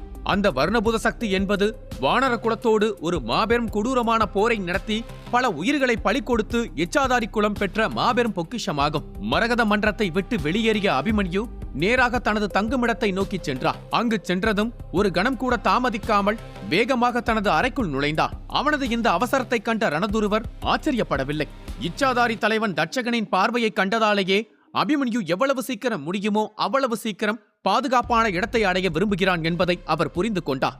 ஏனென்றால் இதற்கு முன்பு தட்சகனிடமிருந்து தன் உயிரை கையில் பிடித்துக் கொண்டுதான் அபிமன்யு தப்பி வந்திருந்தார். சிறிது நேரத்திற்கு பிறகு ரணதுருவர், மேனகா, யுவராஜன் மற்றும் மூத்தவர் வனபதி ஆகியோர் அவனைத் தொடர்ந்து அவனது அறைக்குள் நுழைந்தனர். அனைவரும் அங்கு வந்ததைக் கண்ட அபிமன்யு மிகவும் தீவிரமான குரலில், ரணதுருவர் அவர்களே, நீங்கள் அனைவரும் ஏன் அவசரமாக என்னை பின்தொடர்ந்து வந்தீர்கள்? இங்கு ஏதாவது ஆபத்தா என்று கேட்டா, பயப்பட வேண்டாம், உன்னிடம் பேசவே பின்தொடர்ந்து வந்தேன் என்று புன்னகையுடன் கூறிய ரணதுருவர், வைத்தியர் அதியரசன் கேட்டுக்கொண்டதாலேயே அபிமன்யுவுக்கு உதவ வந்ததாக விளக்கினார். இமயவர்மனை அபிமன்யு எதிர்கொண்ட போதே அதியரசன் தகவல் அனுப்பியதாகவும், ஆனால் அபிமன்யு தனது புத்திசாலித்தனத்தால் அந்த சிக்கலை தீர்த்ததை அறிந்து அவனுக்கு துணையாக ஏலத்திற்கு வந்ததாகவும் கூறினார். அவ்வாறு கூறியபடியே ரணதுருவர் மேனகாவை ஒருமுறை பார்த்தார். உண்மை என்னவென்றால், அபிமன்யுவின் அசுர பலத்தை பற்றி ரணதுருவர் மிக நன்றாகவே அறிவார். அதனால் அவனை பற்றி அவருக்கு எந்த கவலையும் இல்லை. அவர் இங்கு வர விரும்பவில்லை என்றாலும் மேனகாவின் பிடிவாதமான கட்டாயத்தாலேயே அவர் இங்கு வந்திருந்தார். அபிமன்யு ஒரு வீரனுக்கே உரிய நிதானத்துடன், மேனகா, உன் தாத்தாவை எனக்காக இவ்வளவு தூரம் வரவழைத்திருக்கிறாய் என்றால் அதன் பின்னால் ஏதோ ஒரு பெரிய லட்சியம் இருக்க வேண்டும். அதை விட்டுவிட்டு வீணாக வாதம் செய்யாதே என்று அதிகாரத்தோடு கூறினார். அவனது இந்த அதிரடியான மாற்றத்தைக் கண்டு திகைத்த மேனகா, உன் புதிய சக்தியைக் கண்டு நான் அஞ்சிவிடவில்லை. போர்க்களத்தில் உன்னை வீழ்த்தும் துணிவு எனக்கு இப்போதும் உண்டு என்று சவால் விட்டார். அவளது வார்த்தைகளை கேட்டு லேசாக இருமிய அபிமன்யு, கோபப்படாதே மேனகா, நீ தவறாக புரிந்து கொண்டாய், நான் அந்த அர்த்தத்தில் சொல்லவில்லை என்று கூறிவிட்டு அவளையும் மற்றவர்களையும் மிக தீவிரமாக பார்த்தார். இவர்கள் இருவருக்கும் இடையிலான இந்த உரையாடலை கேட்ட யுவராஜனும் மூத்தவர் வனபதியும் அளவற்ற ஆச்சரியமடைந்தனர். இந்த ருத்ரன் சாதாரணமாகவே எந்த பெண்ணையும் ஏறெடுத்து பார்க்க மாட்டானே, அந்த நறுமுகியின் பேரழகையே துளியும் சட்டை செய்யாதவன் இந்த மேனகாவிடம் மட்டும் ஏன் இவ்வளவு நெருக்கமாகவும் உரிமையோடும் பேசுகிறான் என்று அவர்கள் தங்களுக்குள் ஆச்சரியத்துடன் முணுமுணுத்தனர். அபிமன்யுவுக்கும் மேனகாவுக்கும் இடையே ஏதோ ஒரு ஆழமான பந்தம் இருக்க வேண்டும் என்றே அவர்கள் எண்ணத் தொடங்கினர். அவர்களின் எண்ண ஓட்டத்தை புரிந்து கொண்ட அபிமன்யு விரக்தியுடன் தனது தலையிலேயே அடித்துக் கொண்டார். அப்போது திடீரென்று கதவு தட்டப்படும் சத்தம் கேட்டது. அனைவரின் கவனமும் கதவின் பக்கம் திரும்ப அபிமன்யு மிகவும் தீவிரமான குரலில், கதவருகே யார் நிற்பது என்று கேட்டார். வெளியே இருந்து ஒரு ஆழமான கனத்த குரல் ஒலித்தது. நான் தான் வைத்தியர் அபனந்தர், நான் உள்ளே வரலாமா? அவரது திடீர் வருகை அபிமன்யுவின் முகத்தில் பெரும் ஆச்சரியத்தை ஏற்படுத்தியது. உடனடியாக தன்னை சுதாரித்துக் கொண்ட அபிமன்யு மிகவும் பணிவாக புன்னகைத்து, வைத்தியர் அபனந்தர் அவர்களே, நீங்கள் உள்ளே வருவதற்கு ஏன் என்னிடம் அனுமதி கேட்கிறீர்கள்? உங்களது மாபெரும் அந்தஸ்து என்னை விட பல மடங்கு உயர்ந்ததாயிற்றே என்றார். அவன் அதை கூறிய மறுகணமே கதவு திறக்கப்பட்டது. ஒரு புன்னகையோடு பதிலளித்த அபனந்தர், உண்மையான திறமைக்கு முன்னால் உயர்ந்த பதவியில் கூட தலை வணங்கும். அதனால்தான் தேடி வரும் பெருமையை நான் இன்று உனக்கு அளித்துள்ளேன் என்றார். அவர் அதை கூறும்போது சுருக்கங்கள் நிறைந்த அவரது முகத்தில் ஒரு கனிவான புன்னகை மட்டுமே இருந்தது. அவரது குரலில் துளியும் கர்வம் இல்லை. அவர் தேவோதய நிலையின் 3ஆம் கட்டத்தில் இருக்கும் ஒரு மாபெரும் வீரன் என்பதை அறிந்திருந்த அபிமன்யு அவரை மிகுந்த மரியாதையுடன் வரவேற்றார். என்னை மன்னியுங்கள் மூத்தவரே, உங்களுக்கு ஏதேனும் உதவி தேவைப்பட்டிருந்தால் நீங்கள் என்னை அங்கேயே அழைத்திருக்கலாமே, நான் வந்திருப்பேனே என்றான். அப்போது ரணதுருவர் குறுக்கிட்டு விளக்கினார். நீ இன்னும் முழுமையாக புரிந்து கொள்ளவில்லை இளைஞனே. மூத்தவர் அபனந்தர் என்ன சொல்ல வருகிறார் என்றால், அவருக்கு ஏதேனும் உதவி தேவைப்பட்டிருந்தால் அவரது மாபெரும் அந்தஸ்தை பயன்படுத்தி மரகத மன்றத்திற்குள்ளேயே அவர் உன்னை தடுத்து நிறுத்தி இருக்க முடியும். ஆனால் அப்படி அதிகாரத்தை பயன்படுத்தி உன்னை அழைப்பது உனக்கு பிடிக்காமல் போகலாம் என்பதால் தான் அவர் நேரடியாக உன்னை தேடி இங்கு வந்துள்ளார் என்றார். இதை கேட்ட அபிமன்யு மூத்தவர் அபனந்தரின் உண்மையான நோக்கத்தை புரிந்து கொண்டு மிகவும் தீவிரமான துணியில் பேசினார். என்னை மன்னியுங்கள் மூத்தவர் அபனந்தர், ஒருவேளை நீங்கள் எனது திறமையை மிக அதிகமாக மதிப்பிட்டு விட்டீர்கள் என்று நினைக்கிறேன். நான் தேவோதய நிலையிலும் இல்லை, உங்களை போன்ற சிறந்த வைத்தியராகவும் இல்லை. அப்படி இருக்க என்னால் உங்களுக்கு எப்படி உதவி செய்ய முடியும்? உங்களின் ஒரு சிறு கை அசைவிற்காக காத்திருக்கும் மாபெரும் தேவோதய வீரர்களும் சக்தி வாய்ந்த குழுக்களுமே இங்கு கொட்டி கிடக்கிறார்கள். அவர்களுடன் ஒப்பிடும்போது நான் எந்த மூளைக்கு என்றார். இதை கேட்ட அபனந்தர் புன்னகைத்துக் கொண்டே பதிலளித்தார். நீ நினைப்பது போல எதுவும் இல்லை. இதற்காக நீ வீணாக கவலைப்படவும் தேவையில்லை. உண்மையை சொல்ல போனால் உன்னை யாரோ ஒருவர் மிக அவசரமாக சந்திக்க விரும்புகிறார். அதனால்தான் நான் இங்கு வந்துள்ளேன் என்றார். அவரது முகத்தில் கவலையும் புன்னகையும் ஒரு சேர கலந்திருந்தன. இதைக் கண்ட அபிமன்யு மிகவும் தீவிரமான குரலில், என்னை சந்திக்க விரும்புவது யார் என்று நான் தெரிந்து கொள்ளலாமா? ஒருவேளை பணிவானர குலத்தின் தலைவர் இமயவர்மனா என்று கேட்டார். அபிமன்யு ஏற்கனவே இமயவர்மனின் ஆற்றலை உணர்ந்திருந்ததால் ஒருவேளை இமயவர்மன் தான் தன்னை சந்திக்க விரும்புகிறாரோ என்று அவன் யூகித்தான். ஆனால் சில நொடிகள் சிந்தித்துவிட்டு மூத்தவர் அபனந்தர் அளித்த பதில் அவனுக்கு பெரும் அதிர்ச்சியை தந்தது. இல்லை, உண்மையை சொல்ல போனால் ஒளியின் கடவுளான ராகவேந்திரன் தான் உன்னை சந்திக்க விரும்புகிறார். ஆனால் எதற்காக என்று எனக்கும் தெரியவில்லை என்றார். அவர் அதை கூறும்போது அவரது முகத்திலும் குழப்பம் அப்பட்டமாக தெரிந்தது. மைத்ரேதயம் நிலையில் இருக்கும் ராகவேந்திரனை போன்ற ஒரு மாபெரும் பலசாலிக்கு அபிமன்யுவை போன்ற ஒரு சாதாரண வைத்தியர் எதற்காக தேவைப்படுகிறான் என்பதை அவரால் துளியும் புரிந்து கொள்ள முடியவில்லை. ராகவேந்திரன் நினைத்தால் தனது சொந்த ஆற்றலை கொண்டே எந்த ஒரு மூலிகையையும் பயன்படுத்தி தனது பயிற்சிக்காக பயன்படுத்திக் கொள்ள முடியும். மாபெரும் நிலைகளை அடைந்த பிறகு மிக திறமையான வைத்தியர்கள் தயாரிக்கும் சிறப்பு மருந்துகள் தேவைப்பட்டால் மட்டுமே மாவீரர்கள் குளிகைகளை பயன்படுத்துவார்கள். ஆனால் அபிமன்யுவோ ஒரு மாபெரும் வீரனும் அல்ல, மைத்ரேதயம் வீரனான ராகவேந்திரனுக்கு உதவும் அளவிற்கு சிறந்த வைத்தியரும் அல்ல. இதே கேள்விதான் அபிமன்யுவின் மனதையும் குடைந்து கொண்டிருந்தது. இருப்பினும் சம்மதம் தெரிவிக்கும் வகையில் தலையசைத்து விட்டு மூத்தவர் அபனந்தரிடம், சரி மூத்தவரே, ஒளியின் கடவுளை என்னை அழைக்கிறார் என்றால் நான் அவரை சந்திக்க தயாராக இருக்கிறேன் என்றார். அதை கூறிவிட்டு மூத்தவர் அபனந்தருடன் புறப்பட தயாரானார். அபிமன்யு அவருடன் செல்வதைக் கண்ட மேனகாவின் முகத்தில் கவலை படர்ந்தது. ரணதுருவரும் அவனை தடுத்து நிறுத்தும் விதமாக மிகவும் கவலையுடன் எச்சரித்தார். அபிமன்யு, மைத்ரேதயம் நிலையை அடைந்த ஒருவனை சந்திப்பது மரணதேவனோடு தேநீர் அருந்துவதற்கு சமம். ராகவேந்திரனை போன்ற ஒரு அபாயகரமான மாபெரும் வீரனை சந்திக்க நீ தனியாக செல்ல வேண்டாம் என்றார். அவர் அபிமன்யுவை நோக்கி ஓரடி முன்வைத்த போது அபிமன்யு அவரை உறுதியாக தடுத்து நிறுத்தினார். ரணதுருவர் அவர்களே, என் விதியை நான் மட்டுமே சந்திக்க வேண்டும். நீங்கள் எனக்காக கவலைப்பட வேண்டாம். மாறாக நீங்கள் அனைவரும் சேர்ந்து இந்த மூலிகைகளை வைத்தியர் அதியரசனிடம் பத்திரமாக கொண்டு போய் சேர்க்க வேண்டும். அவர் எனக்காக வானர குலத்தின் எல்லையில் காத்துக் கொண்டிருக்கிறார். யுவராஜனும் வனபதியும் சற்று நேரம் கழித்து என்னுடன் வந்து இணைந்து கொள்வார்கள் என்று திட்டவட்டமாக கூறினார். அவ்வாறு கூறியபடியே தான் ஏலத்தில் வாங்கிய அத்தனை மூலிகைகளையும் ரணதுருவரிடம் ஒப்படைத்தார். அபிமன்யுவை தனியாக அனுப்ப எவருக்கும் விருப்பமில்லை என்றாலும் அவன் ஏன் தங்களை உடன் அழைத்து செல்ல விரும்பவில்லை என்பதை அவர்கள் புரிந்து கொண்டார்கள். மைத்ரேதயம் நிலையை அடைந்த ஒரு மாபெரும் வீரன் இயற்கை சக்திகளை பயன்படுத்தி மற்றவர்களை பரிமாணங்களுக்குள் சிறைப்பிடிக்க முடியும். அது மட்டுமின்றி ஏலக்கூடத்தில் கந்தகுரு செய்தது போல அவர்களின் சக்திகளை முற்றிலுமாக முடக்கிவிட முடியும் என்பதை அபிமன்யு மிக நன்றாகவே அறிந்திருந்தார். ராகவேந்திரன் அந்த கந்தகுருவை விட பல மடங்கு சக்தி வாய்ந்தவன். அவனுக்கு முன்னால் ரணதுருவரும் அவனது ஒட்டுமொத்த குலமும் கூட வெறும் காகித புலிதான். அபிமன்யு மூத்தவர் அபனந்தருடன் செல்வதை அவர்கள் அனைவரும் மிகவும் கவலையுடன் பார்த்து கொண்டிருந்தனர். அவன் சென்ற பிறகு ரணதுருவர் அந்த மூலிகைகளை தனது மாய சேமிப்பு மோதிரத்திற்குள் மிகவும் பத்திரமாக வைத்துக்கொண்டு மேனகாவுடன் அந்த அறையை விட்டு வெளியேறினார். மறுபுறம் யுவராஜன் மற்றும் வனபதியின் முகங்களில் கவலை தொற்றிக் கொண்டது. அவர்கள் இருவரும் அபிமன்யு ருத்ரனாக இருந்த போதே அவனுடன் ஒரு பேரம் பேசியிருந்தனர். அவனுக்கு ஏதாவது நேர்ந்தால் தங்களுக்கு மாபெரும் நஷ்டம் ஏற்படும் என்பதை அவர்கள் உணர்ந்திருந்தனர். அதனால் ஒரு நொடியை கூட வீணாக்காமல் தங்களது ஆற்றலை பயன்படுத்தி அவர்கள் அபிமன்யுவை பின்தொடர்ந்து வேகமாக ஓடினர். அவர்கள் இருவரும் தங்களை பின்தொடர்ந்து வருவதை கவனித்த அபிமன்யு லேசாக புன்னகைத்து, என்னை பாதுகாப்பதற்காக நீங்கள் இருவரும் கூட என்னோடு வருவீர்கள் என்று நான் எதிர்பார்க்கவே இல்லை என்றார். அந்த தங்குமிடம் மரகத மன்றத்தில் இருந்து வெகு தொலைவில் இல்லாததால் அவர்கள் அந்த இடத்தை அடைய அதிக நேரம் ஆகவில்லை. மூத்தவர் அபனந்தரையும் அபிமன்யுவையும் பின்தொடர்ந்து யுவராஜனும் வனபதியும் சென்றனர். வழியில் பல மாபெரும் சக்தி வாய்ந்த மனிதர்கள் மூத்தவர் அபனந்தரை தடுத்து நிறுத்தி பேச முயன்றனர். ஆனால் அபனந்தர் யாரையுமே சட்டை செய்யாமல் வேகமாக முன்னேறி சென்றதைக் கண்டு அபிமன்யு ஆச்சரியப்பட்டார். இதனால் அந்த மனிதர்கள் அனைவரும் அபிமன்யுவை மிகுந்த பொறாமையுடன் முறைத்து பார்த்தனர். இவ்வளவு அவசரமாக என்னை அழைத்து செல்லும் அளவிற்கு மூத்தவர் அபனந்தருக்கு அப்படி என்னதான் அவசரமோ என்று அபிமன்யு தனக்குள் கேட்டுக்கொண்டான். அவன் அதை கேட்பதற்கு முன்பாகவே திடீரென 2 அதிபயங்கரமான கொடூரமான ஆற்றல்களை அவன் உணர்ந்தான். அந்த அசுர ஆற்றல்களை உணர்ந்த மறுகணமே அவனது நடையின் வேகம் குறைந்தது. அவன் மட்டுமல்ல, மூத்தவர் அபனந்தர், வனபதி மற்றும் யுவராஜன் ஆகியோரின் வேகமும் குறைந்தது. யுவராஜனின் முகத்தில் மரண பயம் எட்டி பார்த்தது. நண்பா, என் கால்கள் நடுங்குகின்றன. எப்பேற்பட்ட அசுர பகுதிக்குள் நாம் நுழைந்து கொண்டிருக்கிறோம் என்று அவன் நடுங்கும் குரலில் முணுமுணுத்தான். ஆயினும் அபிமன்யுவின் மனம் தெளிவாக இருந்தது. தன்னை விட பல மடங்கு சக்தி வாய்ந்த ஒரு மாபெரும் வீரன் தம்மை கொல்வதற்காக மட்டும் ஒருபோதும் தன்னை அழைக்க மாட்டான் என்பதை அவன் மிக தெளிவாக அறிந்திருந்தான். என்னை அழிக்க வேண்டும் என்று நினைத்திருந்தால் ராகவேந்திரன் எப்போது செய்திருக்கலாம். இது வேறு ஏதோ ஒரு மாபெரும் திட்டத்தின் தொடக்கம் என்று அபிமன்யு மனதிற்குள் உறுதியாக எண்ணிக்கொண்டான். வைதிகர் அபனந்தர் அந்த பகுதியில் மிக உயர்ந்த பதவியில் இருந்தார்.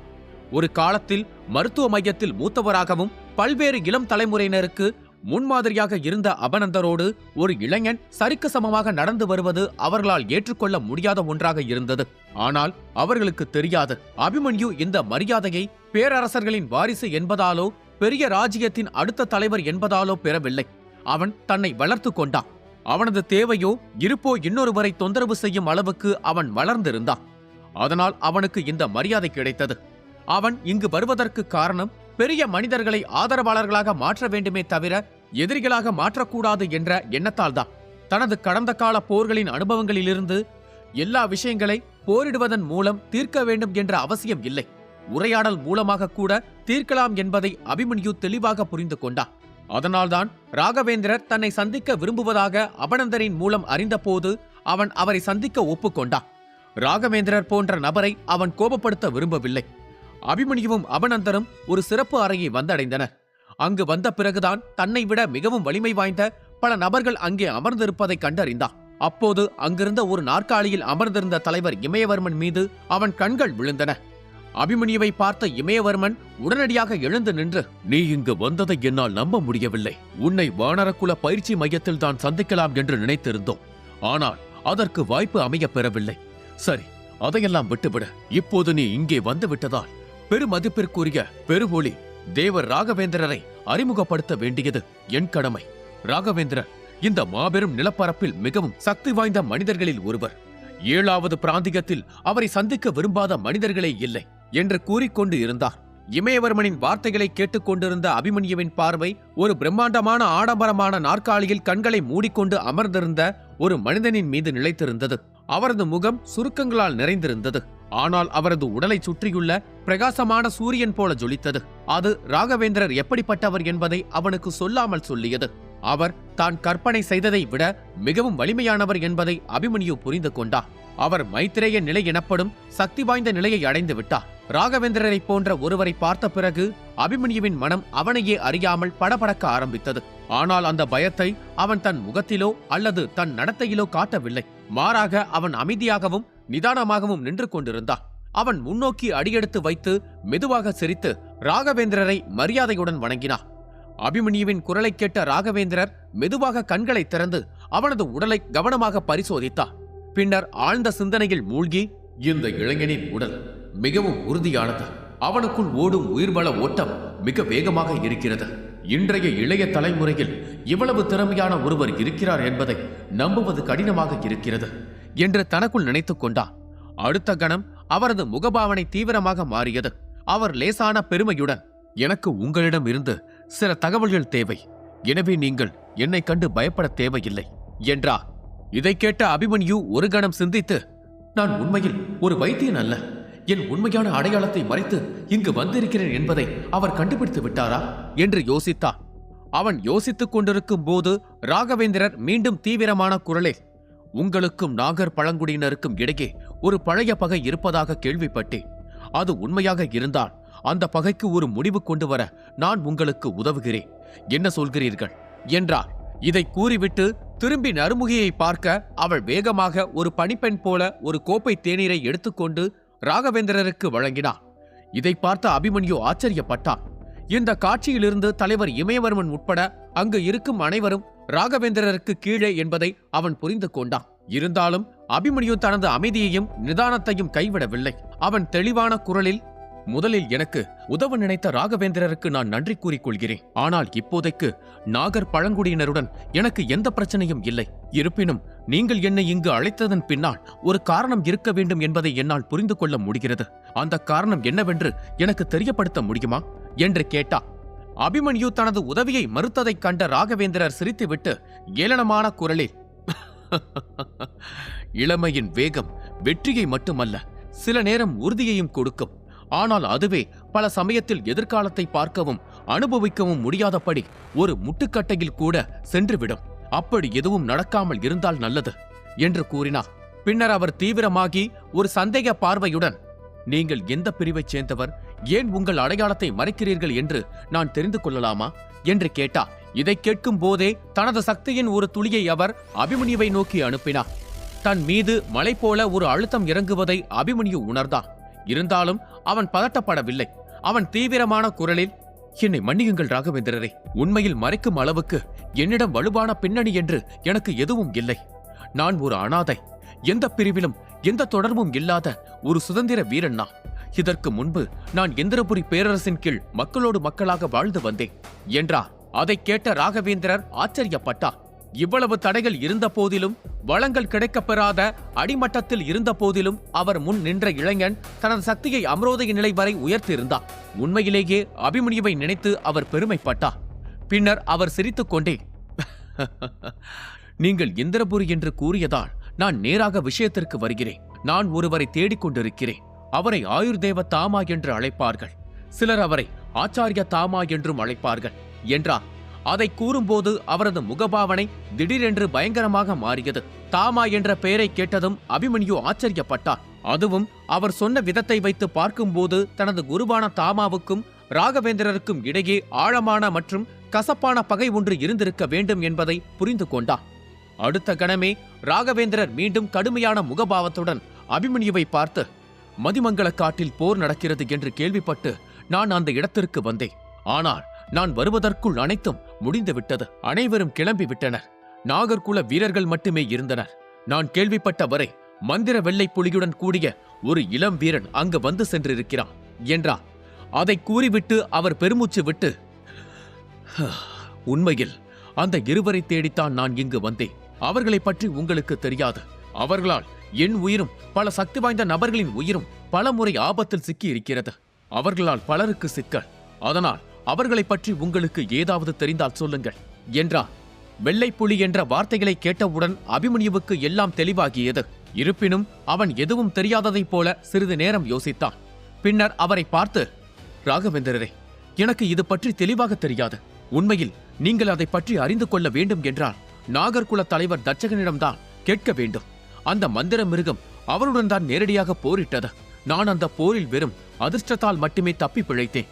எனவே இதை பற்றி என்னிடம் கேட்பதில் எந்த அர்த்தமும் இல்லை என்றார். அபிமன்யு இந்த விஷயத்தில் இருந்து விலகுவதைக் கண்ட ராகவேந்திரர் ஒரு கணம் அவனை ஒரு கடுமையான பார்வையுடன் முறைத்து பார்த்து, அது சரி, நான் தான் தவறு செய்து விட்டேன். உன்னை பற்றி நான் நிறைய யோசித்து விட்டேன் போல. உனக்கு எப்படி தெரியும்? நீ இன்னும் அந்த மட்டத்திற்கு உயரவில்லை என்று தெரிகிறது. இருந்தாலும் நீ எப்போதாவது அந்த தெய்வீக புலியை கண்டால் இந்த கல்லை உன் சக்தியால் நிரப்பி உடைத்துவிடு. நான் அந்த இடத்திற்கு வருவேன். நீ செய்த உதவிக்கு நீ கேட்கும் விலையை தருவேன் என்றார். இதைச் சொல்லிவிட்டு ராகவேந்திரர் கர்வத்தோடு புன்னகைத்தார். அவரை பார்த்து இமயவர்மன் நடுங்கிக் கொண்டிருந்தார். இமயவர்மன் மட்டுமல்ல, அங்கிருந்த பலரின் முகத்தில் கவலை பரவி இருந்தது. அதே நேரத்தில் அங்கு எந்தவித பயமும் இன்றி அபிமன்யு கம்பீரமாக நிமிர்ந்து நின்றார். அது அனைவரையும் ஆச்சரியப்படுத்தியது. பின்னர் அபிமன்யு இமயவர்மனை நோக்கி திரும்பி மரியாதையுடன், தலைவரே, எனக்கு ஒரு முக்கியமான வேண்டுகோள் உள்ளது என்றார். பின்னர் ராகவேந்திரர் கொடுத்த கல்லை தனது மந்திர வளையத்தில் வைத்துவிட்டு தனது பேச்சை தொடர்ந்தார். நான் இயற்கை சக்திகளை உறிஞ்சி எனக்கான மருந்தை தயாரிக்க உதவக்கூடிய அமைதியான இடத்தை தேடிக்கொண்டிருக்கிறேன். அப்படிப்பட்ட இடங்கள் ஏதாவது உங்களுக்கு தெரியுமா என்று கேட்டார். இதை கேட்டதும் இமயவர்மனின் அருகில் அமர்ந்திருந்த அபனந்தர் தீவிரமான துணியில், நீங்கள் ஆத்மசக்தி மாத்திரையை தயாரிக்க விரும்பினால் மரகத மன்றத்திலேயே பல சிறப்பு வாய்ந்த அறைகள் இருக்கிறது. நீங்கள் அதை தாராளமாக பயன்படுத்திக் கொள்ளலாம். இயற்கை சக்தி நிறைந்த இடம் என்பது அவசியம் இல்லாத ஒன்று என்றார். ஆனால் அபிமன்யு கேட்பதா இல்லை. அவன் புன்னகையுடன் அவரை பார்த்தான். அதை பார்த்த தலைவர் இமயவர்மன் சிரித்துவிட்டு, நீங்கள் என்ன எதிர்பார்க்கிறீர்கள் என்று எனக்கு புரிகிறது. இயற்கையின் சக்திகள் மிகுதியாக இருக்கும் ஒரு இடம் இருக்கிறது. நீங்கள் விரும்பினால் அங்கே உங்கள் மருந்தை நீங்கள் தயாரித்துக் கொள்ளலாம். ஆனால் ஒன்று, அந்த பனி நீலத்தாமரை குளத்திற்கு அருகில் உள்ளது. அது எப்படிப்பட்டது என்பதை நீங்கள் அறிந்திருக்க வேண்டும். ஒருவேளை நீங்கள் விரும்பினால் உங்களோடு துணைக்கு வர சில பெரியவர்களை என்னால் ஏற்பாடு செய்ய முடியும். அதோடு நீங்கள் கொடுத்த வாக்குறுதியை மறக்க மாட்டீர்கள் என்று நம்புகிறேன் என்றார். இதை கேட்ட அபிமன்யு சிரித்துக் கொண்டே, நிச்சயமாக நான் மறக்க மாட்டேன். ஆனால் நான் முன்பு சொன்னது போல் தயவு செய்து என்னிடமிருந்து அதிகம் எதிர்பார்க்காதீர்கள். அந்த வெள்ளை நச்சு மூடு பணியை உறிஞ்சி உங்களுக்கு உதவ என்னால் முடிந்த அனைத்தையும் செய்வேன் என்றார். அதன் பிறகு அவன் ராகவேந்திரரையும் மற்றவர்களையும் பார்த்து வணங்கிவிட்டு வெளியேற அனுமதி கேட்டான். ராகவேந்திரரின் பார்வை தன் மீது நிலைத்திருப்பதையும் அவர் தன்னை முறைத்துக் கொண்டு இருப்பதையும் அவனால் உணர முடிந்தது. ஆனால் மீண்டும் அவன் தனது முகபாவங்களால் அனைத்தையும் மறைத்துக் கொண்டு அங்கிருந்து வெளியேறினான். அவர் வெளியே வருவதைக் கண்டதும் யுவராஜன் மற்றும் வனபதியின் முகங்கள் பிரகாசித்தன. யுவராஜன் சிரித்துக் கொண்டே, நண்பா, நல்ல வேளை திரும்பி வந்து விட்டாய். என்ன, எல்லாம் எப்படி போனது என்று கேட்டான். அபிமன்யு அவசரமாக அவனை பார்த்து, நல்லதே, நன்றாய் போனது. ஆனால் நாம் சீக்கிரமாக பணிப்பயிற்சி மையத்தை அடைய வேண்டும். அதனால் சீக்கிரமாக இந்த இடத்தை விட்டு வெளியேற ஏதாவது வழி இருக்கிறதா என்று கேட்டான். இதை கேட்டதும் யுவராஜனின் புருவங்கள் சுருங்கின. அவனது எதிர்வினையை புரிந்து கொண்ட அபிமன்யு சிரித்துக் கொண்டே உனக்கு சுதந்திரம் வேணுமா வேண்டாமா என்று கேட்டா. அதை கேட்ட யுவராஜன் அவசர அவசரமாக, நீங்கள் எனது அபராத தொகையை செலுத்தப் போகிறீர்களா? அப்படியானால் வழக்கமாக செலவாகும் நேரத்தை விட சரிபாதி நேரத்தில் அங்கு போய் சேருவதற்கான வழியை என்னால் காட்ட முடியும். ஆனால் அந்த பாதை வெள்ளை நச்சு மூடுபனி நிறைந்த பகுதி வழியாக செல்கிறது. அதை தடுத்து நிறுத்த தேவோதய வீரர் ஒருவர் தேவை. உங்களால் அதற்கு ஏற்பாடு செய்ய முடிந்தால் என்னால் உங்களை அழைத்து செல்ல முடியும் என்றான். இதை கேட்டதும் அபிமன்யுவின் நெற்றியில் கவலை தோன்றியது. வனபதி அத்தகைய பயணத்திற்கு முழுமையாக தயாராகவில்லை என்று அவனுக்கு தோன்றியது. அவன் யோசித்தான். தனது சொந்த சக்திகள் குறைவாக இருப்பதை வனபதி அறிந்திருந்தார். ஆனாலும் அபிமன்யு வற்புறுத்தியதால் அவரும் ஒத்துக்கொண்டார். அவர்களும் உடனடியாக புறப்பட்டனர். இந்த முறை அவர்கள் பாம்பு போன்ற ஒரு உயிரினத்தின் முதுகில் சவாரி செய்தனர். அதன் வேகம் குதிரையை விட மிக அதிகமாக இருந்தது. அதை பார்த்து அபிமன்யு ஆச்சரியத்துடன், இது என்ன வகையான மிருகம்? இதன் வேகம் என்னுடைய களியரக்கனை விட பல மடங்கு அதிகமாக இருக்கும் போல என்று கேட்டார். அந்த உயிரினத்தை ஓட்டி சென்ற யுவராஜன் பெருமையுடன், நண்பா, இந்த மிருகம் மிகவும் அரிதானது. இது பெரும்பாலும் நிலத்தடியில் வாழக்கூடியது. அதனால்தான் இந்த நிலத்தடி சுரங்கங்களுக்குள் அதன் வேகம் மிக அதிகமாக உள்ளது. கண்களை மூடியிருந்தாலும் அதனால் தன் வேகத்தை துளியிலும் குறைக்காமல் பல மைல்களுக்கு சீராக செல்ல முடியும். இப்படி ஒரு மிருகத்தை நீங்கள் அரிதாகவே பார்க்க முடியும் என்றான். அபிமன்யுவின் ஆச்சரியம் அதிகரித்தது. ஆனால் அவன் அருகில் அமர்ந்திருந்த வனபதி அவ்வளவு ஆச்சரியப்பட வேண்டிய அவசியமில்லை. நீங்கள் இந்த மிருகத்தை அவ்வளவு பெரிதாக நினைக்கிறீர்கள். ஆனால் இந்த உலகில் வேதாள பிரிவு மற்றும் மிருதர் குலத்தை விட மிக வலிமையான தெய்வீக மிருகங்களும் வீரர்களும் இருக்கின்றன. ஆனால் அவர்கள் தங்களுடைய பெரும்பாலான நேரத்தை பயிற்சியிலேயே செலவிடுகிறார்கள். அதனால்தான் இது உங்களுக்கு பெரிதாக தெரிகிறது. இதை கேட்ட அபிமன்யு ஆர்வத்துடன், வனபதி, நீங்கள் எந்த பிரிவைச் சேர்ந்தவர்? நீங்கள் எப்போதாவது அப்படி ஒன்றை சந்தித்திருக்கிறீர்களா என்று கேட்டார். நன்றி. லைக்ஸ் அண்ட் சப்ஸ்கிரைப் செய்யுங்கள்.